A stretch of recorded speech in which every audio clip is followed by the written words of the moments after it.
अभी तक 21 विधानसभाओं में हो चुकी है वर्चुअल रैली। 1 जुलाई से उत्तराखंड के तीर्थ यात्रियों के लिए शुरू होगी यात्रा, बाहर के श्रद्धालु नहीं कर पाएंगे दर्शन। उत्तराखंड में बढ़े कोरोना के केस, 2800 के पार पहुंची कोरोना मरीजों की संख्या। रविवार को सामने आए 32 कोरोना के संक्रमित। जम्मू कश्मीर में सेना के साथ मुठभेड़ में 3 आतंकी ढेर। सेना, पुलिस और सीआरपीएफ का संयुक्त ऑपरेशन। सिर्फ जून महीने में मारे गए 38 दहशतगर्द। आप देख रहे हैं के न्यूज, खबरों का सारथी। और बुलेटिन का आगाज करेंगे बड़ी खबर के साथ। देहरादून से बड़ी खबर आपको बता दें, पूर्व सीएम हरीश रावत समेत 20 पर केस दर्ज किया गया है। आपको बता दें, आईपीसी सेक्शन 188 के तहत मुकदमा दर्ज किया गया है। महंगाई के विरोध में कांग्रेसियों ने बैलगाड़ी पर प्रदर्शन किया था, जिसके चलते इन पर अब यह केस दर्ज किया गया है। थाना रायपुर में मुकदमा दर्ज किया गया है। बड़ी खबर आपको बता रहे हैं देहरादून से। इस वक्त की बड़ी खबर देहरादून से, पूर्व सीएम हरीश रावत समेत 20 पर केस दर्ज किया गया है। आईपीसी सेक्शन 188 के तहत मुकदमा दर्ज हुआ है और यह मुकदमा इसलिए दर्ज किया गया है क्योंकि महंगाई के विरोध में कांग्रेसियों ने बैलगाड़ी पर विरोध प्रदर्शन किया था, जिसके चलते अब इन लोगों पर मुकदमा दर्ज किया गया है, जिसमें उत्तराखंड के पूर्व सीएम हरीश रावत भी शामिल हैं। बड़ी खबर देहरादून से आपको बता रहे हैं, आईपीसी सेक्शन 188 के तहत इन लोगों पर मुकदमा दर्ज किया गया है, जिसमें उत्तराखंड के पूर्व सीएम भी शामिल हैं।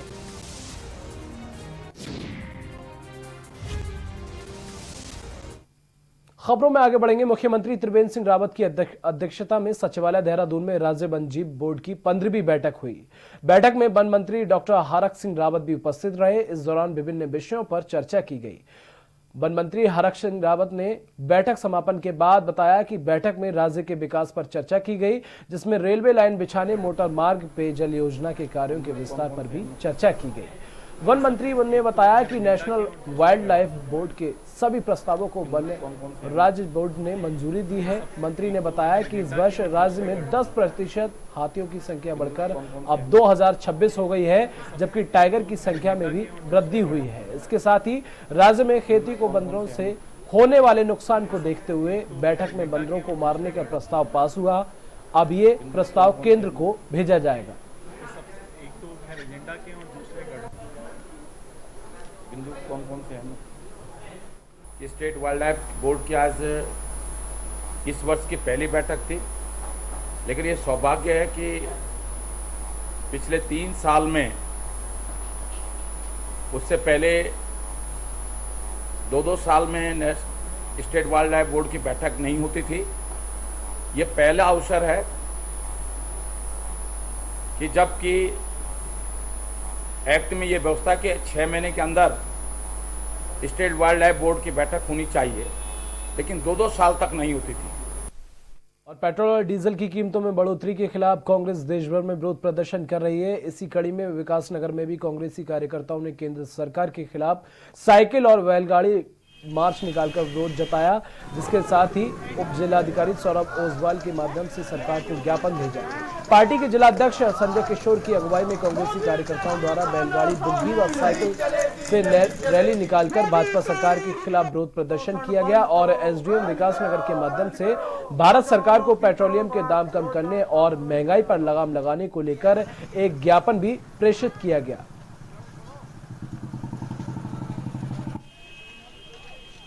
आपदा से गुजर रहा है, लोगों के बेरोजगार हो गए हैं, लोगों के काम धंधे बंद हो गए हैं, ठप हो गए हैं, ट्रांसपोर्टरों की गाड़ियां खड़ी हो गई है। सरकार ने राहत देने की बजाय जब निम्न स्तर पर डीजल पेट्रोल का दाम चला गया, उसे सबसे उच्च स्तर पर करने का काम करा। डीजल को पेट्रोल के बराबर रेट कर दिया। आज किसानों की फसल लग रही है, डीजल की कितनी जरूरत होती है। निश्चित रूप से जन विरोधी नीति सरकार की सामने आती है। उसके विरोध में आज कांग्रेस के कार्यकर्ताओं ने साइकिलों से और बैल बुग्गी के द्वारा प्रदर्शन करा है। और नैनीताल के गांधी पार्क में प्रदेश महिला कांग्रेस अध्यक्ष सरिता आर्य के नेतृत्व में कांग्रेसी कार्यकर्ताओं ने धरना प्रदर्शन किया। महिला प्रदेश अध्यक्ष सरिता आर्य ने राज्य सरकार पर निशाना साधते हुए कहा कि कोरोना काल में भाजपा सरकार ने महंगाई बढ़ाकर जनता की कमर तोड़कर रख दी है। सरकार बढ़ती महंगाई पर लगाम लगाने पर पूरी तरह फेल रही। इतिहास में पहली बार ऐसा होगा जब भाजपा सरकार में देखने को मिल रहा है जिसमें डीजल के दाम पेट्रोल से ज्यादा हो गए हैं। डीजल के दाम बढ़ने से जहां देश का किसान त्रस्त है, तो वहीं डीजल के दाम बढ़ने से खाद्यान्न सामग्रियों की कीमतें बढ़ने लगी हैं। कोरोना संक्रमण में जहां आम आदमी और कारोबारियों को नुकसान पहुंचा रहा है।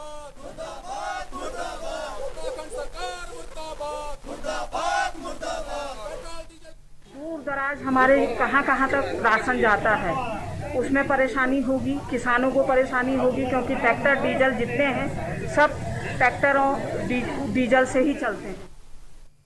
और राज्यसभा सांसद सुब्रमण्यम स्वामी द्वारा उत्तराखंड सरकार की चारधाम देवस्थानम एक्ट को खत्म करने को लेकर दायर जनहित याचिका को रूल संस्था ने हाई कोर्ट में चुनौती दी है। आपको बता दें, आज इस मामले में सुनवाई के दौरान सुब्रमण्यम स्वामी के अधिवक्ता ने अपना पक्ष रखा और मामले में सुनवाई कल भी जारी रहेगी। आपको बता दें, आज देहरादून की रूलक संस्था ने राज्यसभा सांसद सुब्रमण्यम स्वामी द्वारा जनहित याचिका द्वारा उस याचिका को चुनौती दी है जिसमें कहा गया था कि प्रदेश सरकार द्वारा चार धाम के मंदिरों के प्रबंधन को लेकर लाया गया देवस्थानम बोर्ड अधिनियम असंवैधानिक है। फाइनल हियरिंग आज शुरू हो गई है और पिटिशनर ने अपने आर्गुमेंट खत्म कर दिए। उन्होंने मेनली आर्टिकल 25, 26, 31A का वायलेशन एलिज किया है एक्ट के अगेंस्ट, और उनका कहना यह है कि अगर टेम्पल्स का कोई मैनेजमेंट होना है तो वो पुरोहित के हाथ में होना चाहिए, स्टेट गवर्नमेंट का उससे कोई लेना देना नहीं है। और बाकी हमारे लिए we are expected to argue the matter finally tomorrow and state is also will do it. और उधम सिंह नगर के खटीमा से सटे नेपाल सीमा में भारत की ओर से सड़कों और दूसरे इंफ्रास्ट्रक्चर का विकास काफी किया गया है, लेकिन संचार तंत्र के मामले में पिथौरागढ़, चंपावत, उधम सिंह नगर के खटीमा जिले में लगी हुई नेपाल सीमा में हालात काफी खराब हैं। राष्ट्रीय सुरक्षा के लिए भी एक बहुत बड़ा खतरा बना हुआ है। चंपावत जिले में ब्रह्मदेव से लेकर पिथौरागढ़ जिले में चीन और नेपाल सीमा से लगती जगह कालापानी तक नेपाल में अपना संचार तंत्र काफी मजबूत किया है। सीमांत खटीमा के मेलघाट क्षेत्र में के न्यूज संवाददाता सुरेंद्र कुमार गुप्ता संचार तंत्र का जायजा लिया। वहां के भारतीय दुकानदार से लेकर सभी बॉर्डर पर रहने वाले लोग नेपाली का सिम उपयोग करते हैं। वहीं सोशल मीडिया में हो रहा वायरल वीडियो भी नेपाली मूल के लोग इंडिया को गाली गलौज भी करते हुए नजर आ रहे हैं। वहां के स्थानीय दुकानदार ने बताया कि बॉर्डर पर भारत चीन के तनाव के चलते बॉर्डर बंद है, लेकिन आलम यह है कि नेपाल के सिम यहां काम करते हैं, जबकि क्षेत्र इंडिया का है, जबकि सुरक्षा की दृष्टि से भारत के लिए खतरा है।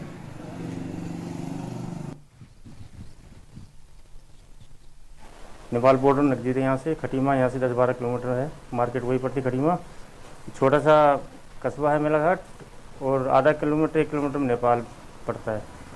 और समस्या क्या, जो चीन और इंडिया की तानातानी चल रही है, इससे भी नेपाल में विरोध चल रहा है इंडिया का। और उत्तराखंड विधानसभा के माननीय सदस्य एवं झबरेड़ा से विधायक देशराज कर्णवाल ने अपने नाम को संशोधित करने के लिए लगभग 1 साल से प्रयास किया, जिस प्रयास के चलते विधानसभा सचिवालय उत्तराखंड पटल कार्यालय से उनको अनुमति भी प्रदान कराई गई, जिसमें पहले देशराज कर्णवाल के नाम से जाने जाते झबरेड़ा के विधायक के नाम पर संशोधित नाम श्री देशराज कर्णवाल चमार साहब होगा। विधायक साहब का यह भी मानना है, जिस तरीके से लोग इस चमार शब्द को लेकर काफी असहाय महसूस करते हैं, तो अब ये नाम बड़े गर्व के साथ वह खुद ही लोगों को बताएंगे। और नाम में संशोधन होने के बाद विधायक जी अपने आप को काफी गौरव महसूस कर रहे हैं। नाम की स्वीकृति मिलने से विधायक जी दिल्ली तुगलकाबाद रविदास मंदिर जाएंगे, वहां वह संत महात्माओं के आशीर्वाद मिले और बाद में अपना विधि विधान से नामकरण भी कराएंगे।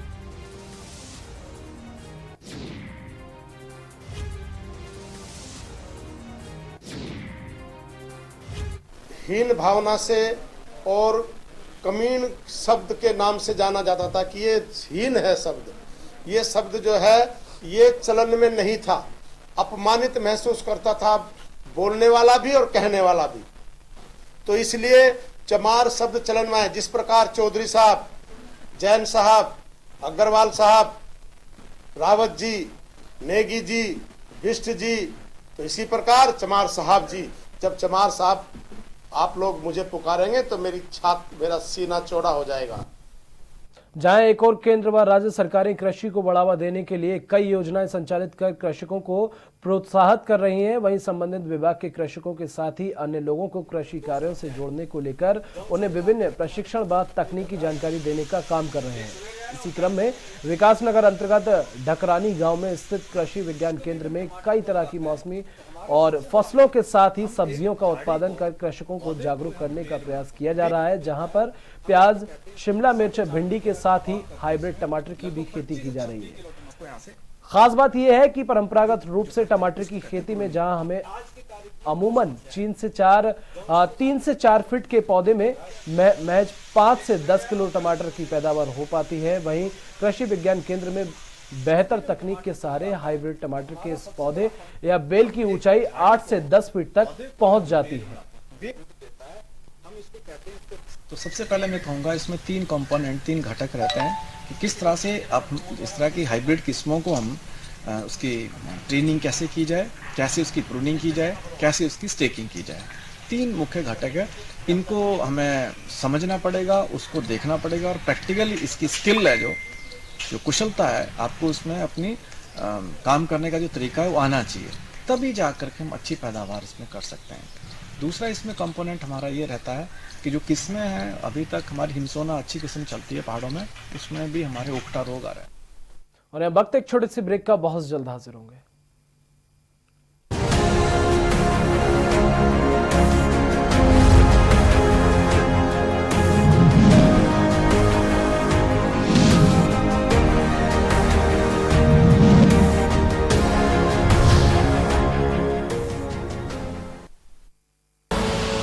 आप देख रहे हैं के न्यूज, खबरों का सारथी। मुख्यमंत्री लाए हैं प्रदेश के युवा और उत्तराखंड लौटे प्रवासियों के लिए मुख्यमंत्री स्वरोजगार योजना। इस योजना के तहत प्रदेश के कुशल और अकुशल दस्तकार, काश्तकार, हस्तशिल्पी और बेरोजगार युवा कोई भी कारोबार शुरू कर सकते हैं, जैसे मुर्गी पालन, डेयरी खोलना, खुद का मिल्क बूथ शुरू करना, मछली पालन, ढाबा, रेस्टोरेंट, दुकान खोलना, ब्यूटी पार्लर आदि। इस योजना के तहत पात्र आवेदकों को राष्ट्रीयकृत बैंकों, सहकारी बैंकों और क्षेत्र ग्रामीण बैंकों से लोन मिल सकेगा। लोन पर सब्सिडी भी मिलेगी। मैन्युफैक्चरिंग क्षेत्र में अधिकतम 25 लाख और सर्विस सेक्टर में अधिकतम 10 लाख तक का लोन मिल सकता है। सीमांत क्षेत्र में मैन्युफैक्चरिंग प्रोजेक्ट लगाने के लिए 25 लाख पर 25% यानी 6.25 लाख की सब्सिडी मिलेगी। इसी तरह दुरुस्त पहाड़ी जिलों में 10 लाख की परियोजना पर 25% यानी 2.5 लाख की सब्सिडी मिलेगी। इसी तरह बी श्रेणी के जिलों में ये सब्सिडी 20% है, जबकि मैदानी क्षेत्र में 15%। सामान्य श्रेणी के आवेदक को लागत की 10%, जबकि अन्य श्रेणी के आवेदक को 5% मार्जिन मनी जमा करनी होगी। तो आइए मुख्यमंत्री स्वरोजगार योजना अपनाएं और राज्य के विकास में भागीदार बने। योजना की अधिक जानकारी के लिए आप इन नंबर पर कॉल कर सकते हैं।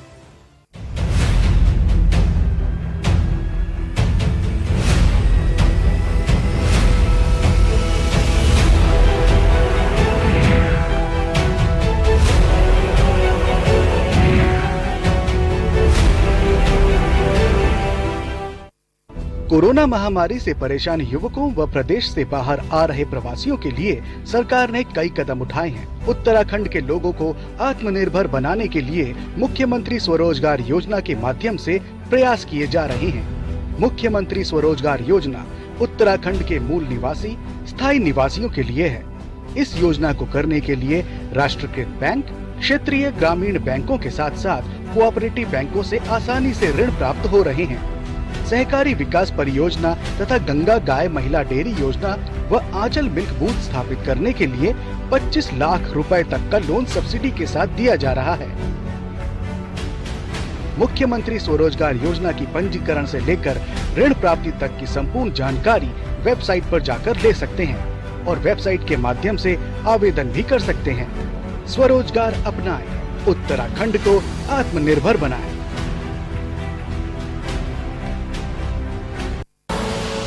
आप देख रहे हैं के न्यूज, खबरों का सारथी।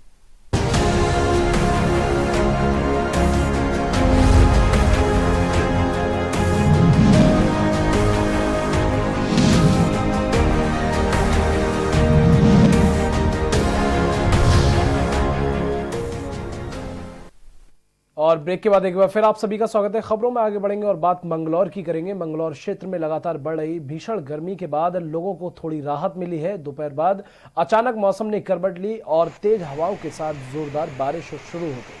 जिससे लोगों को गर्मी से राहत मिली है। काफ़ी दिनों से लगातार गर्मी पड़ रही थी, जिससे लोगों को परेशानियों का सामना करना पड़ रहा था। बारिश के बाद मौसम के तापमान में गिरावट आई तो बारिश के बाद मौसम खुशनुमा हो गया। झमाझम बारिश के साथ किसानों के बीच चेहरे खिल उठे। खेतों में धान की फसल के लिए, खेतों की सिंचाई के लिए ये बारिश किसानों के लिए बहुत ही लाभदायक साबित हुई।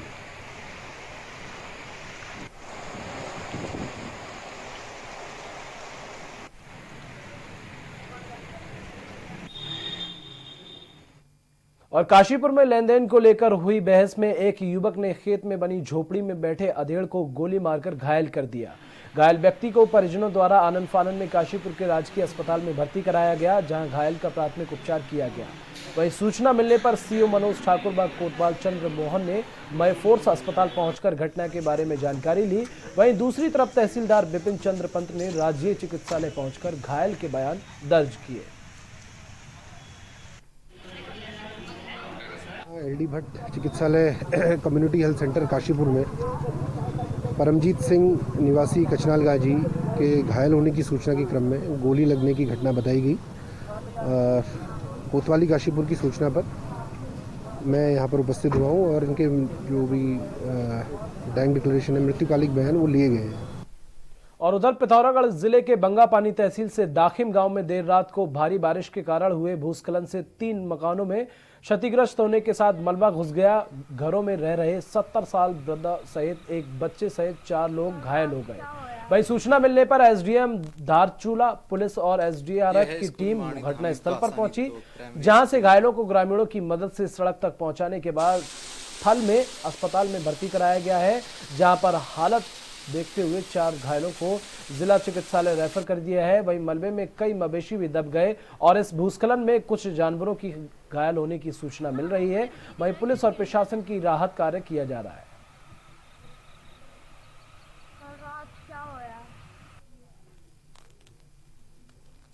ये है स्कूल माणी धामी बासानी तो प्राइमरी स्कूल। आज 4 लोगों को लाया गया, जिनमें से एक तो ओल्ड एज वाले हैं, बाकी 3 लोग हैं, उसमें एक पति पत्नी और बच्चे हैं। तो ये भूस्खलन में अपने घर पे दब गए थे, तो उसके बाद उनका यहाँ पे प्राथमिक उपचार किया गया। थोड़ी कंडीशन की 1-2 की दिक्कतों को देखते हुए उनको higher centre district hospital Pithoragarh के लिए रेफर कर दिया गया। और चमोली में जिलाधिकारी स्वाति एस भदौरिया ने गैरसैंण के भराड़ी सैंण में बने कोविड केयर सेंटर व फैसिलिटी क्वारंटीन सेंटर का निरीक्षण किया। इस दौरान जिलाधिकारी ने यहां भोजन, पानी, साफ सफाई आदि व्यवस्थाओं का जायजा लिया। साथ ही फैसिलिटी क्वारंटीन सेंटर में रह रहे लोगों से बात कर उनके हालचाल जाने।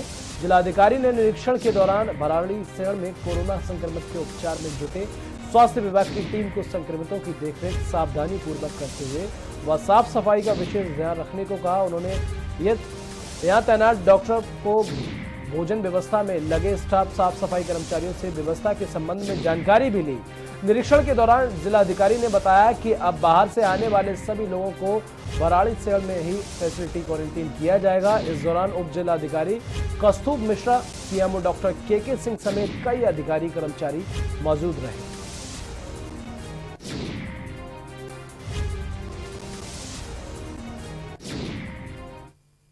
और नैनीताल हाईकोर्ट ने बहुमूल्य सरकारी जमीनों को खुर्द-बुर्द कर औने पौने दामों में बेचने के मामले में नैनीताल हाईकोर्ट ने सख्त रुख अपनाते हुए भूमाफियाओं को नोटिस जारी कर जवाब पेश करने को कहा है। कोर्ट ने कहा कि कैसे कोई सरकारी भूमि को खुर्द-बुर्द कर ऐसे बेच सकता है। पूर्व में हुई सुनवाई के दौरान कोर्ट ने सरकार व जिला प्रशासन उधम सिंह नगर को नोटिस जारी कर पूरे मामले की जांच रिपोर्ट कोर्ट के समक्ष पेश करने को कहा था, जिसके अनुपालन में आज सरकार ने अपनी रिपोर्ट के साथ विस्तृत जवाब दाखिल किया और कहा कि सरकारी लीज के जमीन पर बंदरबाट की गई है और कार्यवाही में 12 गांव में फैली सरकारी जमीन की खरीद फरोख्त पर रोक लगा दी है, जिस पर सुनवाई करते हुए कोर्ट ने आज मामले में पक्षकार सभी बिल्डरों को नोटिस जारी कर जवाब मांगा है। मामले की सुनवाई मुख्य न्यायाधीश रमेश रंगनाथन व न्यायमूर्ति आरसी खुलबे की खंडपीठ में हुई। इसमें राज्य सरकार की 4805 एकड़ बहुमूल्य भूमि जो कि 12 गांवों में फैली हुई है, उसके मिस अप्रोप्रिएशन के संबंध में ये पीआईएल दाखिल की गई थी, जिसमें सभी पक्षकारों से जवाब मांगे गए थे। और अभी जब राज्य सरकार द्वारा अपना जवाब दाखिल किया गया तो उसमें उनके द्वारा बताया गया है कि यह राज्य सरकार की भूमि लीज के बाद सरकार को अवधि पूरी होने के बाद भी वापस नहीं की गई थी और उसकी श्रेणी गलत तरीके से परिवर्तित करके उसको सेल कर दिया गया था।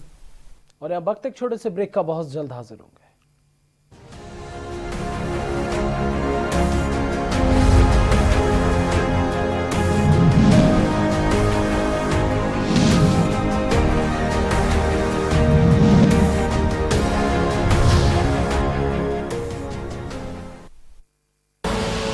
आप देख रहे हैं के न्यूज, खबरों का सारथी। हम आप सब अब नहीं तो कब, 9 बज जाए तब। बहुत हुई राजनीति की माया, हम बताएंगे कि आपके हिस्से में क्या आया। फिक्र आपकी, सोमवार से शुक्रवार रात 9 बजे। टीवी 9 भारतवर्ष, अब तो सब देख रहे हैं।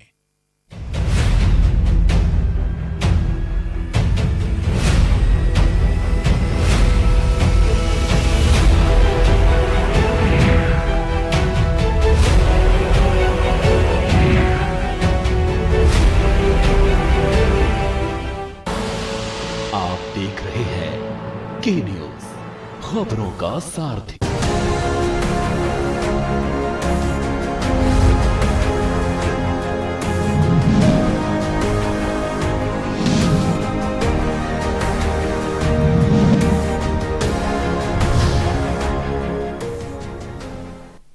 और ब्रेक के बाद एक बार फिर आप सभी का स्वागत है। खबरों में आगे बढ़ेंगे और बात डोईवाला की करेंगे। डोईवाला के जोली ग्रांट के हिमालयन हॉस्पिटल में माइक्रोबायोलॉजी विभाग में कोविड-19 जांच उपलब्ध हो गई है। Indian council of medical research ने कोविड-19 जांच के लिए हिमालयन अस्पताल को मंजूरी दे दी है। आपको बता दें, SRHU की कुलपति डॉक्टर विजय दसमाना ने माइक्रोबायोलॉजी विभाग की वायरोलॉजी लैब के नोडल अधिकारी डॉक्टर आरती कोतवाल व उनकी टीम को इस उपलब्धि के लिए बधाई दी। आज से जो हमारा मेडिकल कॉलेज का हॉस्पिटल है, हिमालयन हॉस्पिटल, उसके जो माइक्रोबायोलॉजी डिपार्टमेंट है, उसमें कोविड बीमारी की जांच के लिए ICMR से परमिशन मिलने के उपरांत हम लोगों ने टेस्ट की सुविधा प्रारंभ कर दी है। ये टेस्ट की सुविधा जो राज्य सरकार ने इसके जो रेट डिसाइड किए हैं, उन्हीं रेटों के अंतर्गत की जाएगी। चारधाम यात्रा का इंतजार कर रहे लोगों के लिए बड़ी खबर है। कोरोना वायरस संकट के बीच उत्तराखंड सरकार चारधाम यात्रा की शुरुआत करने जा रही है। इस रिपोर्ट में देखिए।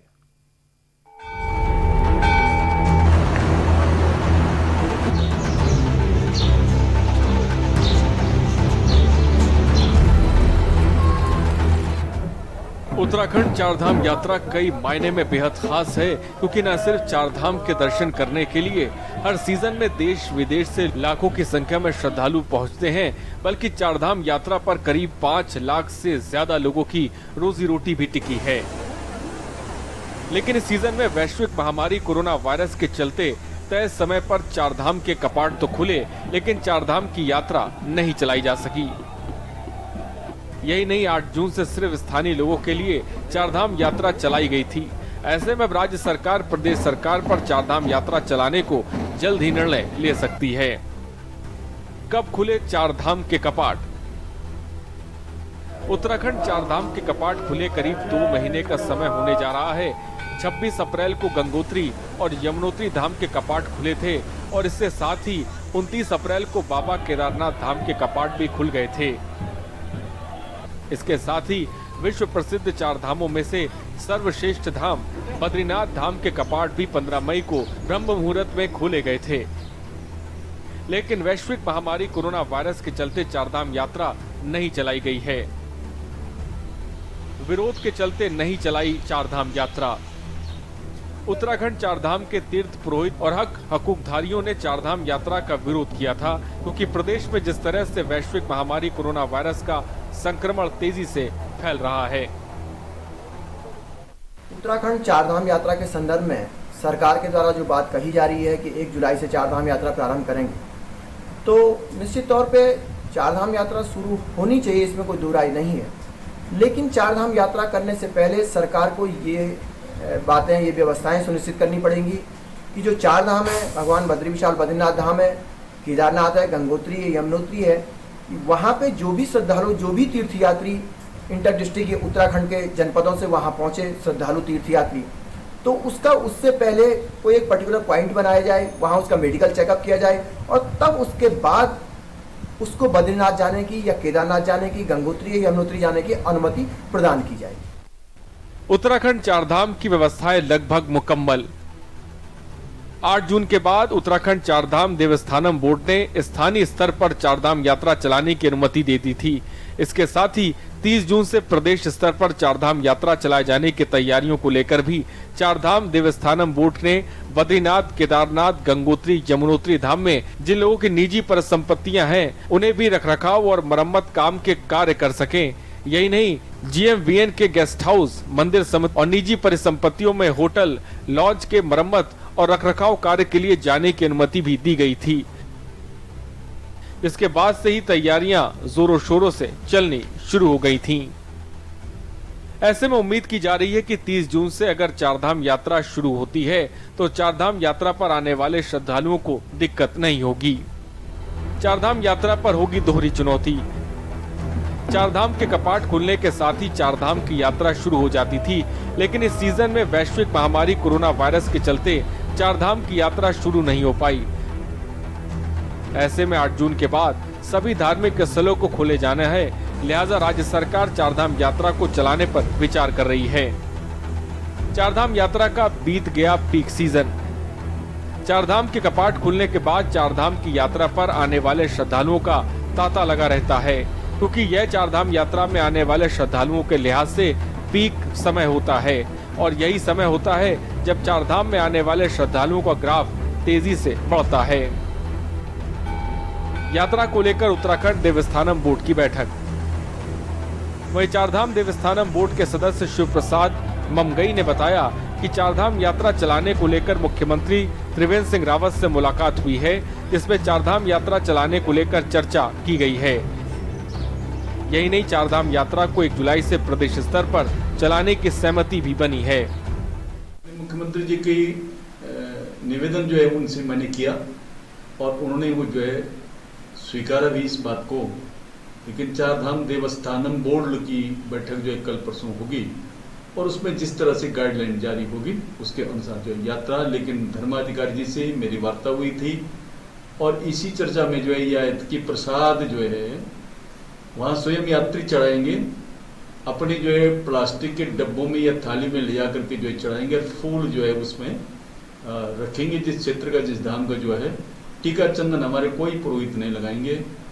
ये वार्ता जो है कल उनसे हुई थी और आगे गाइडलाइन जैसे जारी होगी उसी के अनुसार जो है 1 तारीख मनसा है कि यात्रा खुलेगी। वहीं शासकीय प्रवक्ता और कैबिनेट मंत्री मदन कौशिक ने बताया, धार्मिक स्थल हैं, पर्यटन की गतिविधियां हैं, हमारे स्कूल हैं, कॉलेज है, यूनिवर्सिटी हैं, हमारे जिम हैं, ये ऐसी चीजें हैं जो अभी नहीं खुली हैं।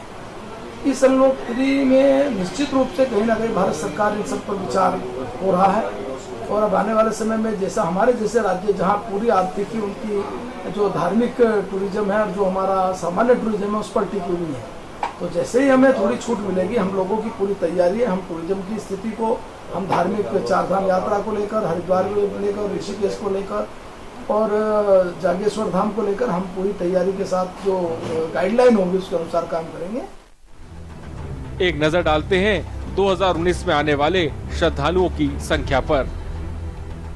साल 2019 में चारधाम में आने वाले श्रद्धालुओं की संख्या: यमुनोत्री धाम 4,65,534, गंगोत्री धाम 5,30,334, केदारनाथ धाम 10,021, बद्रीनाथ धाम 12,44,953। जल्द ही शुरू होने जा रही है प्रदेश में प्रदेशवासियों के लिए चारधाम की यात्रा। ना धाम के किसी भी मंदिर में तिलक लगेगा, ना चंदन, और साथ ही कड़े सुरक्षा और नियमों का करना पड़ेगा श्रद्धालुओं को पालन।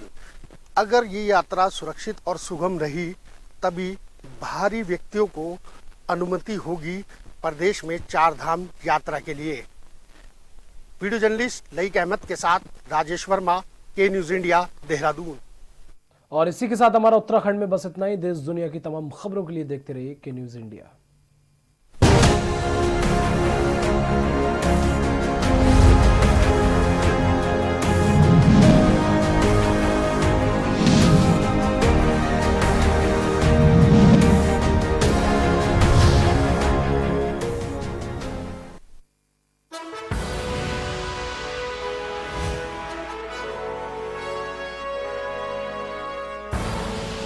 आप देख रहे हैं के न्यूज, खबरों का सारथी।